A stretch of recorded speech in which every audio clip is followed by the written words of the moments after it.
In this video, I'll show you how and when to maintain the Hume Easy Water 75 high efficiency reverse osmosis drinking water system to prove to you why this RO is the easiest to maintain while making the drinking water at your home, cottage, or cabin clean, clear, and safe for your family.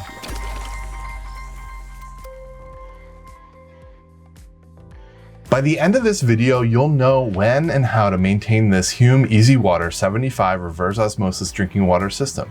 Also, I definitely suggest you watch this video right into the end to make sure you're maintaining it correctly, just like a pro. Not sure how RO systems work? We have a great YouTube video here that explains the whole process, and we'll put the link in the description below. This specific RO is the only high efficiency RO that has super easy and quick replacement filters and a membrane. Most families of 2 to 4 people need to replace their filters annually and the membrane when needed. You'll need to test the TDS or total dissolved solids of the unfiltered and filtered water with a TDS meter.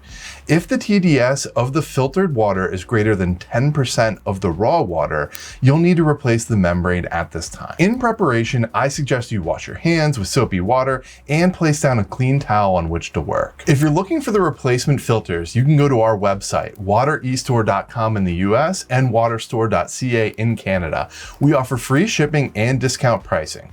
I'll put the links in the description below, but as you can see on the screen right now, we offer them in packs of 3 or in 4 if you need to also replace the membrane. Relieve the pressure by turning off the water supply to the system and to the tank like this.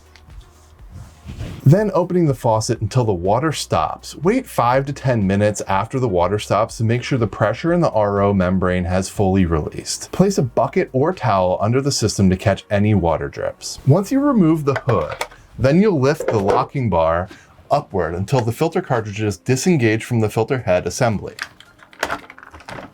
I suggest you change one at a time to make sure you don't mix up the cartridges. Pull the cartridge away from the filter head assembly and ensure the locking bar remains in the fully up position like this. Keep in mind that all the filters have a color coding, which will help ensure that you put them back in the right place. Align the posts on the new filter cartridge with the ports in the filter head assembly.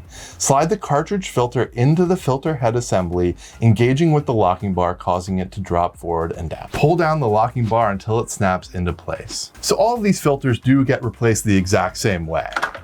They pop out, and then you can reinsert the new filter like this. The third filter with the blue logo on it is the membrane. So this is the one that only needs to be replaced every few years. Now I'll replace the final filter.